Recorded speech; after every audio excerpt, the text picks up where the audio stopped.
Ta vie peut radicalement changer. Tout dépend de toi. Tout dépend des décisions que tu prends aujourd'hui. Je vais parler dans cette vidéo de 3 habitudes qui peuvent littéralement bouleverser ta vie. Les habitudes que nous avons évoquées, elles ne sont pas révolutionnaires, mais dans la façon de les développer, dans la façon de te déployer, si tu comprends les principes, tu pourras faire toute la différence. Je voudrais qu'après avoir suivi cette vidéo, tu passes à l'action. Car il ne sert à rien de regarder des vidéos, d'aller à des conférences, de lire des ouvrages, si tu ne prends pas la décision de pratiquer ce qu'on t'enseigne. Si tu n'es pas prêt à passer au niveau supérieur dans ta vie, je te conseille de mettre pause sur cette vidéo, de scroller et de passer à autre chose. Mais si tu veux vraiment voir les choses changer, littéralement, regarde jusqu'à la fin et je suis convaincu qu'en appliquant les quelques conseils que je vais te donner, tu verras des résultats très très vite. On en parle tout de suite. Je suis Régis Sezin, entrepreneur multipotentiel, conférencier, formateur et artiste. Je partage avec vous sur cette chaîne du contenu propulsif pour vous aider à rêver, oser et créer. Hello les rocks, j'espère que vous êtes solides. Moi je suis en parfaite forme et je suis plein de gratitude envers l'univers. Welcome on board, bienvenue si tu es sur cette chaîne pour la première fois. Ici on rêve, on ose et on crée de notre mantra soyons rock. Tous les jours il y a une nouvelle vidéo sur cette chaîne et nous abordons des sujets liés à l'éducation financière, le développement personnel, l'entrepreneuriat, les idées de business aussi, pour être un peu plus précis au niveau des sous-thématiques concernant l'entrepreneuriat. On ne parle pas que de concepts entrepreneuriaux, mais également d'idées pratiques. Et j'espère qu'en suivant cette chaîne, tu vas pouvoir libérer ton plein potentiel. C'est le but, pouvoir accélérer ta croissance personnelle et professionnelle. Bienvenue dans la communauté. Alors aujourd'hui, on va parler de 3 habitudes qui peuvent changer ta vie.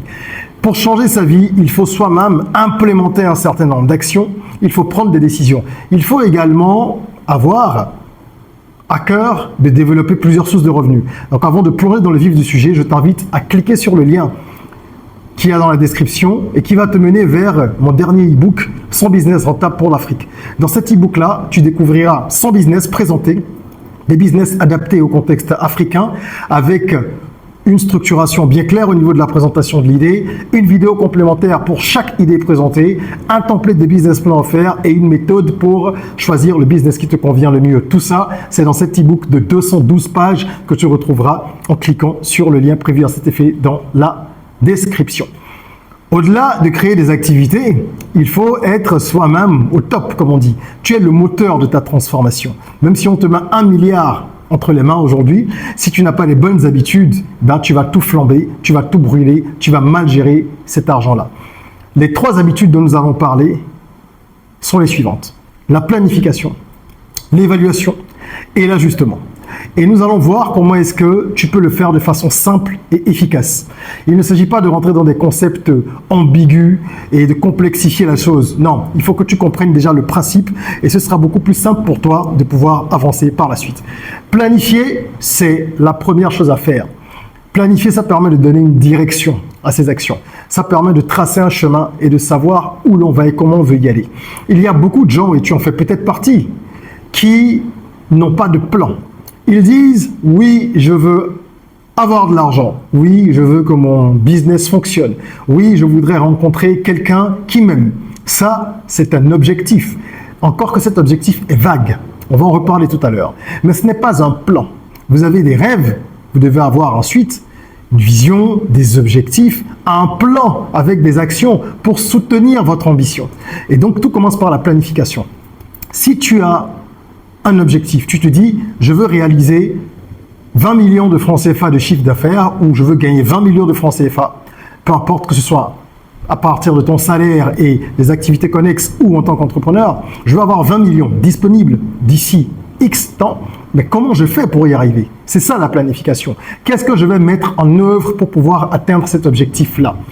Tant que vous n'avez pas écrit noir sur blanc la démarche que vous allez adopter, vous aurez du mal à accomplir ce qu'il faut accomplir pour y arriver. Je dis bien noir sur blanc, ça peut être sur un ordinateur, c'est une façon de parler, mais ça doit être consigné quelque part, ça ne doit pas rester dans votre tête. Je vois beaucoup de gens me dire souvent, oui en fait je sais où je vais, nanani, nanana. Dès que vous posez 1 ou 2 questions sur la démarche à adopter, ils sont perdus. Il faut avoir un plan d'action, c'est essentiel. C'est comme ça qu'on arrive à avoir le contrôle. Avec un plan, tu as le contrôle. Tu sais comment tu veux y aller, tu sais où tu vas. Quand tu n'as pas de plan, tu te fourvoies complètement.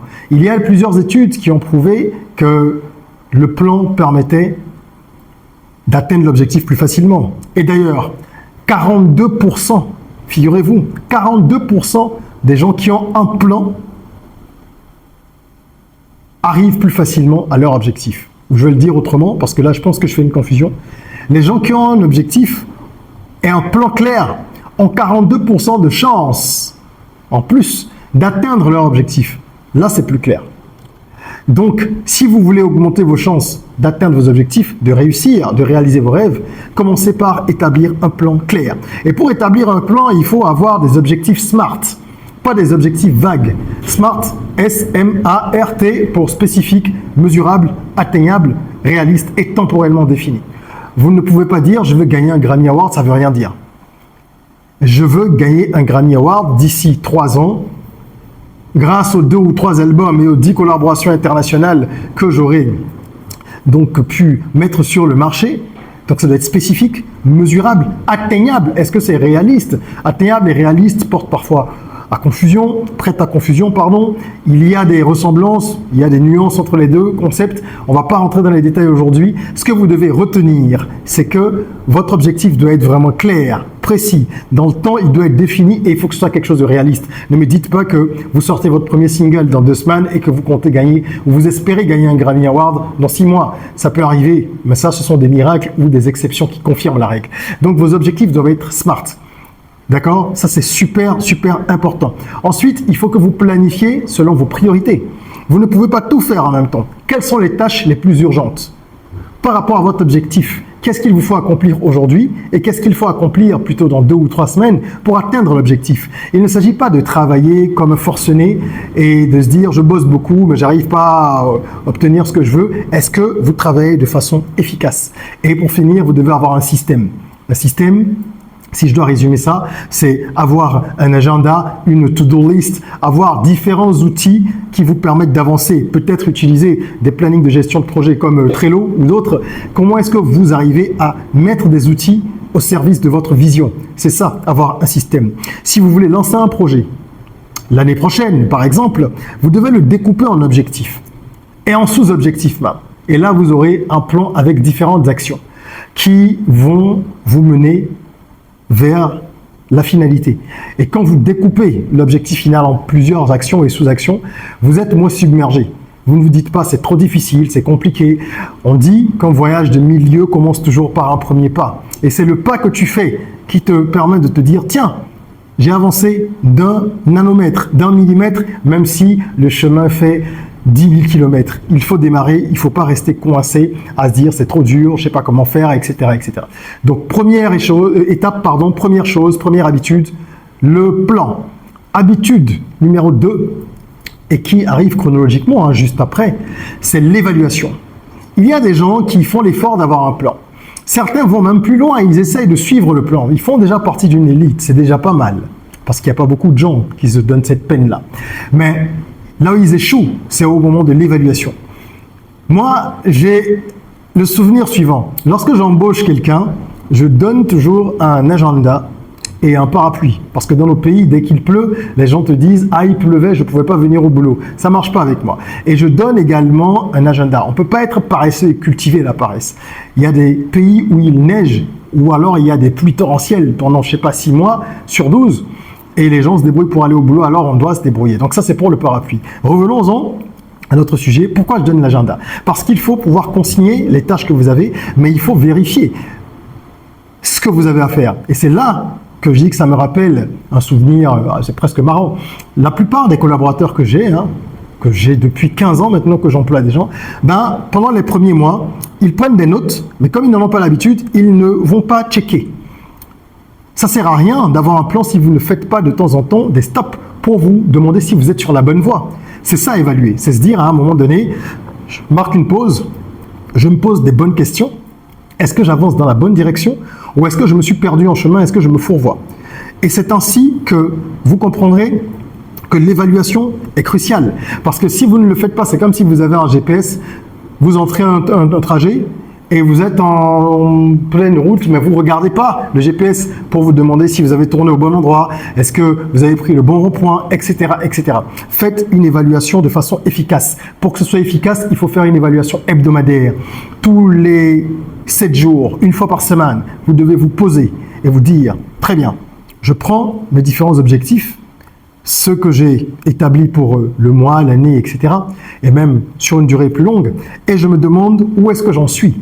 Est-ce que j'ai réalisé telle et telle tâche que je devais réaliser ce mois pour atteindre mon objectif qui est à N+10. Dans 10 ans peut-être, je dois décrocher telle médaille ou réaliser telle performance. Mais je sais, après avoir découpé mes objectifs, que je dois faire ceci et cela cette semaine. Est-ce que je l'ai fait? Si j'ai pas fait ça, pourquoi je l'ai pas fait? Comment est-ce que je rattrape le coup? Comment est-ce que je fais pour équilibrer les choses? L'analyse hebdomadaire, elle est importante. Ça vous permet de savoir où vous en êtes, ce qu'il faut corriger.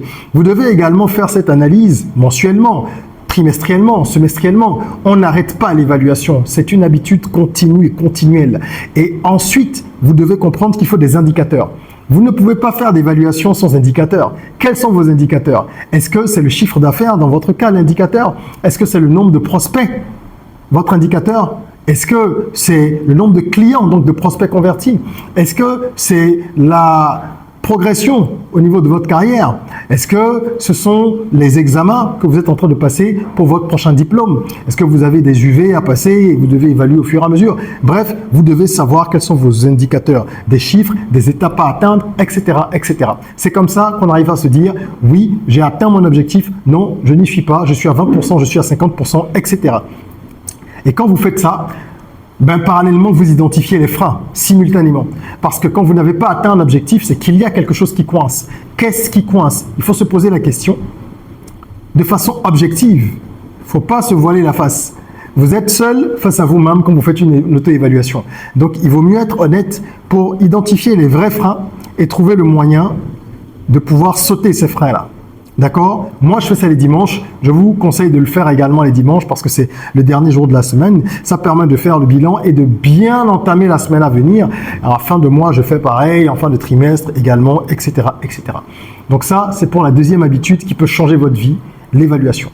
Et on va finir maintenant par les ajustements ou l'ajustement. C'est la troisième habitude que je veux partager avec vous. Si vous n'ajustez pas, ça ne sert à rien d'évaluer.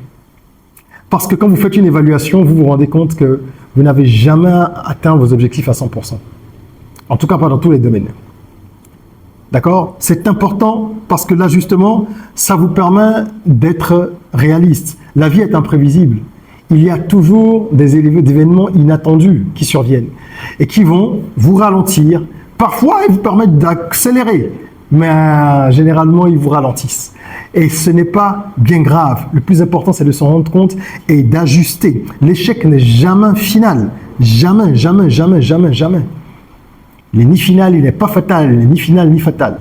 C'est la capacité à ajuster, à remettre les choses dans le contexte, à ajuster les écarts, à analyser les écarts et ajuster. C'est ça qui compte. D'accord? Où est-ce que vous avez failli? Qu'est-ce que vous n'avez pas pu faire et comment vous allez équilibrer les choses. Je vous donne un exemple simple. Moi, je fais généralement une vidéo tous les jours, en temps normal.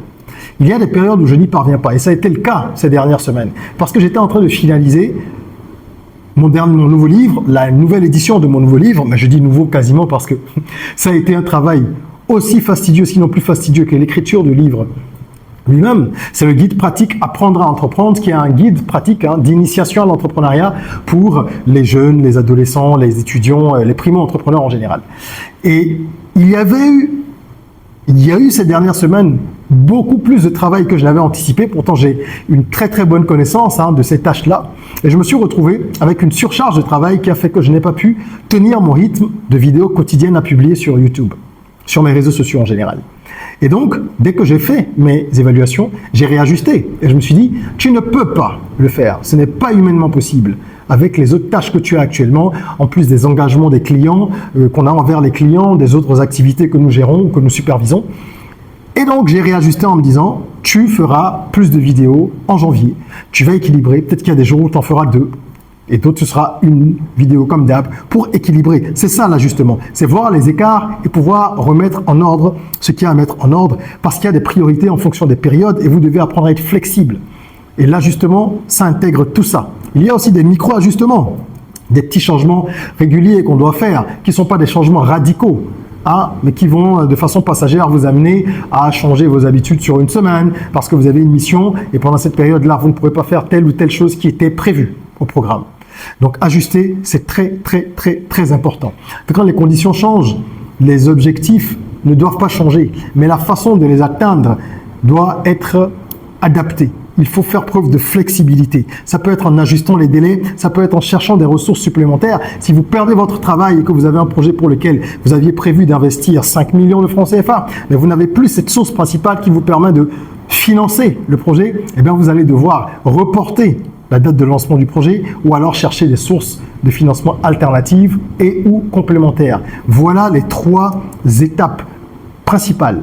La planification, l'évaluation et l'ajustement. Ce sont les 3 habitudes que je vous invite à développer si vous voulez vraiment changer radicalement les choses dans votre vie et pouvoir atteindre plus facilement vos objectifs, être beaucoup plus motivé parce que vous aurez la sensation d'avancer, vous verrez que vos efforts payent et vous serez encouragé à continuer dans la bonne direction. Voilà. N'hésitez pas à laisser un commentaire pour qu'on échange autour de ces différentes notions. Si vous avez des blocages particuliers dans la façon de réaliser vos objectifs, ou d'atteindre vos objectifs, de réaliser vos rêves, n'hésitez pas à évoquer tout ça en commentaire pour qu'on échange. Merci d'avoir suivi cette vidéo. J'espère qu'elle vous a plu. Si c'est le cas, mettez un petit like, partagez le contenu pour que le maximum de gens en profitent. Ne gardez pas les bonnes choses que pour vous. En attendant qu'on se retrouve pour une nouvelle vidéo, prenez soin de vous, de votre corps, mais aussi surtout de votre mind. Rêvons, osons, créons, soyons rock.